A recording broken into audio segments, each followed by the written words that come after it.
our next guest is Braimah. He's the Executive Director of the Media Foundation for West Africa. He is also the current Secretary General of ECOWAS Civil Society Platform on Transparency, Accountability in Governance. He's a member of the Executive Committee of the West Africa Civil Society Forum. He also serves as a member of the steering committee of the African Network of Free Expression Organizations and a 2019 Eisenhower Global Fellow. From 2011 to 2015, he served on the 13-member governing council of IFEX, the global network of free expression organizations based in Toronto. Braimah has been a reviewer of the annual Global Press Freedom Ratings, that's the Freedom of the Press Index by the US-based Freedom House Incorporated.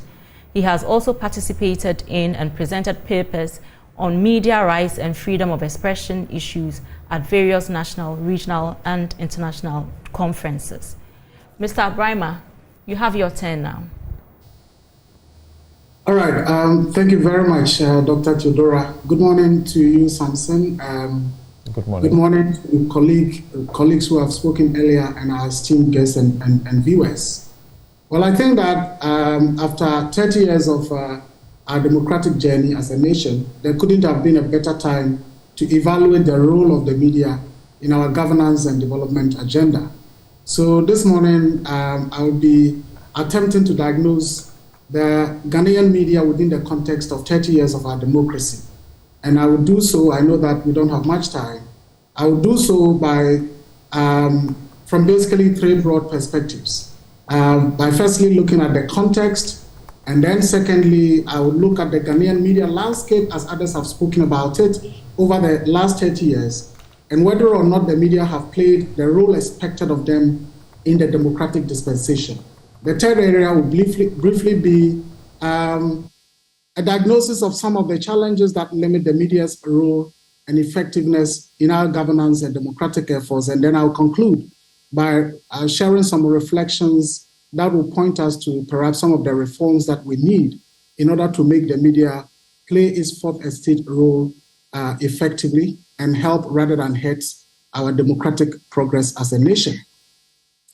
Well, I think earlier speakers have made the point that there is a historical link between governance and development and the media sector in our country. So right from the colonial days to the post-colonial era till what we have now, there have always been an agenda for the media. And that is why, for example, Dr. Nkrumah, even before the independence in 1948, set up the Accra Evening News, and right after independence set up the GNA, the Ghana News Agency, the Ghanaian Times, and then subsequently the Daily Graphic in 1962.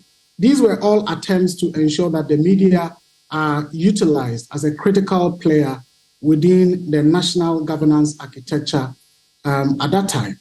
And so in recognition of the role that the media have to play, every government in our nation, whether military or civilian, has sought to use the media in one way or the other. The difference has always been that military regimes would always prefer a repressive architecture that would get the media to be a propagator of government's agenda. And then on the other hand, civilian regimes have tended to appreciate the need for a liberal environment that would enable the media to thrive. And so coming into the Fourth Republic in 1992-93, it was clear that the framers of the Constitution were of the view that Ghana's democracy would thrive better if the information ecosystem is such that it would allow people to disseminate their views freely and enable public debate in a robust way and ensure that public opinions are mobilized and consensus built. The makers of the Constitution also certainly were convinced that what was needed for the attainment of an enlightened society was a free, independent, pluralistic media ecosystem rather than a repressive environment that prevailed under the PNDC at the time. It was also deemed that such a free media landscape was necessary for the attainment of the cardinal aspirations of the Constitution that are outlined in Chapter 6 of the Constitution and designated as the directive principles of state policy.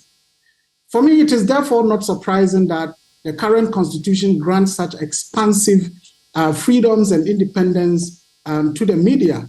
And I believe it was Dr. Animwa Yeboah who talked about the fact that, look, various clauses under Chapter 12 of the Constitution talks about there shall be no censorship, no impediments to the establishment of the media, no licenses required for the establishment and operation of the media, no governmental interference or control, and editors shall not be punished for their views expressed through the media. Even though there are limitations, of course, within the Constitution on the grounds of national security, public order, public morality, and respect for freedoms and rights of other persons, as is contained in Article 164 of the Constitution, there is no doubt that the drafters of our Constitution genuinely wanted a free, independent media landscape. But, of course, we do recognize that the Constitution does not grant these media freedoms and independence just for the sake of it, because it imposes a constitutional duty or obligation on the media. And Samson, you stated that in your introduction, that the Constitution says the media shall be free to uphold the principles and objectives of the Constitution, and not just that, but they shall also uphold the responsibility and accountability of the government to the people of Ghana. So I think it is important to make the fundamental point that when the media and journalists are acting in ways to hold government and appointees accountable, they are simply performing a constitutional duty. And that takes me to the second area of my submission, which is to look at the media landscape following the guarantees of all these freedoms and independence, and the critical issue of whether and how the media have played the roles expected of them within the last 30 years of our democratic enterprise. Now, in terms of what has happened within the landscape, it is obvious that since the Constitution came into force in 1993, the media landscape has unsurprisingly witnessed very significant changes. The broadcast sector in particular, as others have alluded to, has perhaps witnessed the most dramatic change. For example, prior to the 1993, there was just that single state-owned, government-controlled at the time, radio and television network operated by Ghana Broadcasting Corporation. 30 years on, this has changed. In fact, the latest available figures by the National Communications Authority indicate that as at the end of 2022, there were 513 radio stations on air. And I'm talking about those on air and not those who have acquired frequency authorizations to operate, which are around 700 plus. The number of TV stations within the same period has also increased from just what we knew to be GTV, that single station, to 117 stations now. And in fact, I believe the figures would have changed between end of 2022 and now. The print media ecosystem has experienced the same thing, and the online space, as Professor Amin and others have also spoken about it, has also had dramatic changes. For example, as at the year 2000, there were just about 30,000 internet users in Ghana, according to World Internet Stats. The number increased to 10.1 million by 2017 and 16.9 by June 2022. And then, of course, there's also the ever-increasing penetration and access to internet, mobile phones, and so on, which is enabling people to access diverse content even beyond our borders. So the growth and development of the media sector, of course, was also boosted by the repeal of the Criminal Libel Law, and in 2019, the passage of the Access to Information Act. So one would say that overall, there appear to have been some symbiotic relationship between the expansion of the media industry and then the growth of our democracy. Now, with that said, the other vital question to ask would be whether the expansion we have witnessed has translated into a better and more robust execution of the duties imposed on the media to safeguard and uphold the objectives and the principles of the Constitution, and as well as holding the government accountable to the people? My answer here would be no and yes. First of all, there's no doubt that the Ghanaian media have played significant roles in our governance and democratic evolution. The media have remained central to stakeholder advocacy, to good governance, for public education, for the inclusion of voices and empowerment of the marginalized people. We know about investigative journalists, both recent ones and past ones, who have done great jobs to expose wrongdoing in government and to make public officers accountable to the people. Through the media, we know that certain crimes which sometimes may have been committed have been averted. And one can go on and on to elaborate some of the significant contributions of our media to our democratic processes and governance. So yes, the media have played some considerable roles. But we need to also acknowledge that despite those contributions, the conduct of some journalists and some media outlets have really tended to hurt rather than help our democratic advancement and national development. And I would just perhaps highlight one or two of such problems.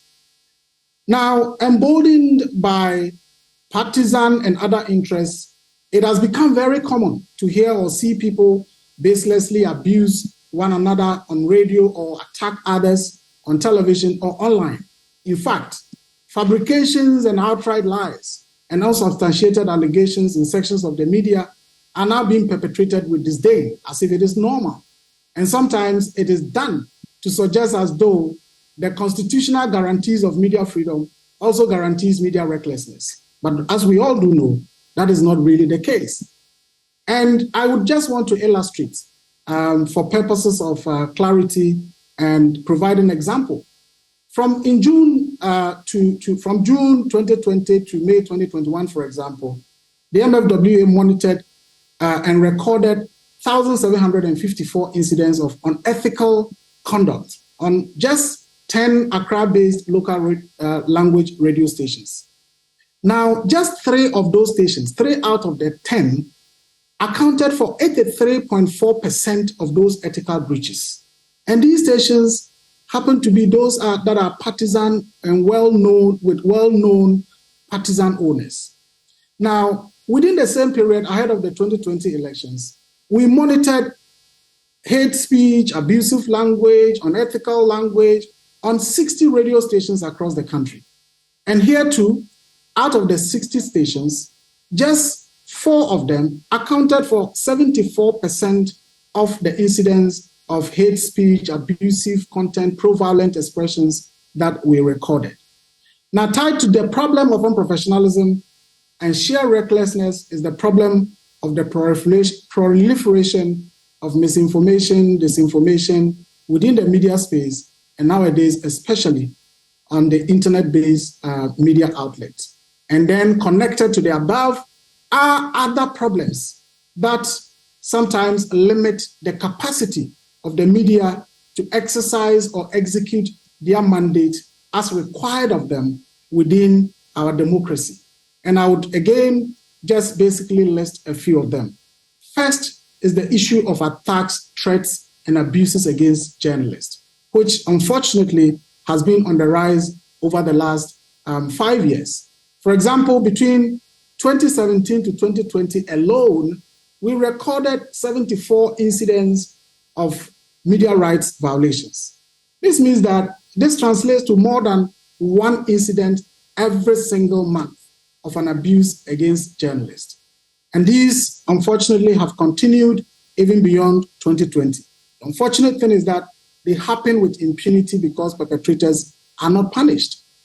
This certainly has the tendency of nurturing a culture of self-censorship where journalists are unable to really do the work that they can do.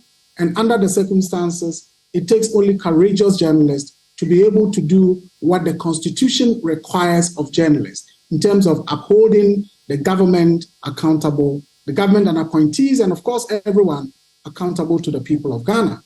The second is an issue that a lot of the earlier speakers have talked about, which is the non-transparent allocation of frequencies. Non-transparent, but also partisan.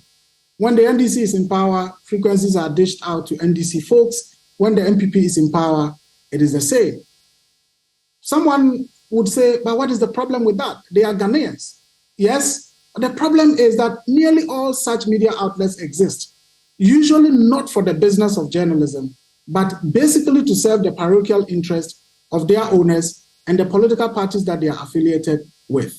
Practices as such media outlets, therefore, are guided by partisan interest rather than journalistic ethics and the national interest. Now, the final and perhaps the biggest issue that I would want to share is the absence of an effective media regulatory mechanism. Again, other speakers have spoken about it. But I believe right from the beginning, we were aware. And I would want to reference what Justice Afre said in 1993, in March 1993. This was just 3 months into the operationalization of the Constitution. And he said, and this is late Justice D.K. Afre, and he said, the institutional framework within which independent broadcast stations will have to operate is yet to be set up. This was 1993. Obviously, and I'm still quoting him, the Media Commission, that is the NMC, will have an important role to play in the establishment and development of such a framework. The measures it will need to take to ensure the establishment and maintenance of the highest journalistic standard in the mass media will affect the quality of service provided by the broadcasting services. He goes on to say, and I quote him again, in the end, it will be the responsibility of Parliament and the Media Commission to strike a proper balance between order and license, between the constitutional aim of non-governmental interference and the preservation of the cultural, social, and moral values of our nation, unquote. Unfortunately, 30 years on, a legal framework within which the hundreds of radio stations and the proliferation of the digital media, as well as the television networks that we are having, within which these networks should operate, does not exist. There are no laws regulating radio and television broadcasting standards in Ghana, even as the sector keeps growing and getting complex by the day. Apart from the legal lacuna within the broadcasting space, there is also the problem of the inefficiency and incapacity on the part of the National Media Commission, which is the regulator. 30 years I must say that 30 years after its creation, at this point, the Media Commission has become really powerless, it is under-resourced, and it has become moribund. And we need to say it as it is.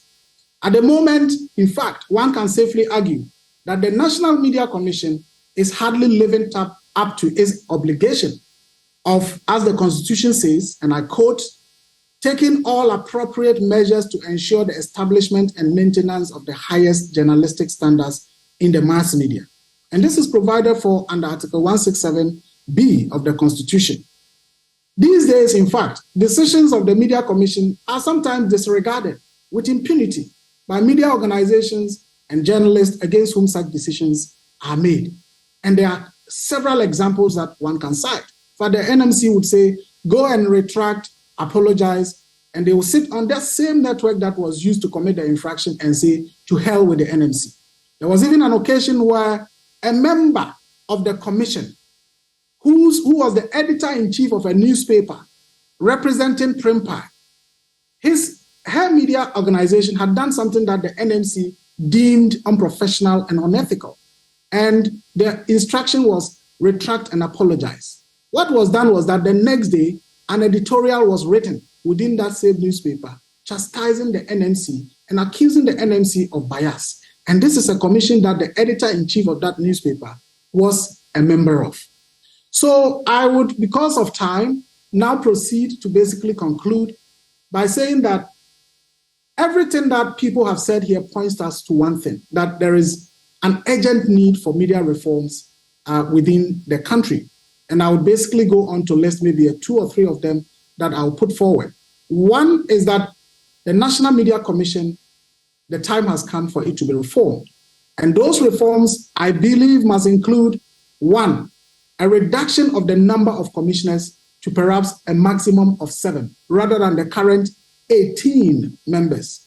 And I believe it is also important that when the commissioners are finally reduced, it is important to maybe have a full-time chair, like what we have for, let's say, the NCCE or the Electoral Commission, so that the commission will become more effective.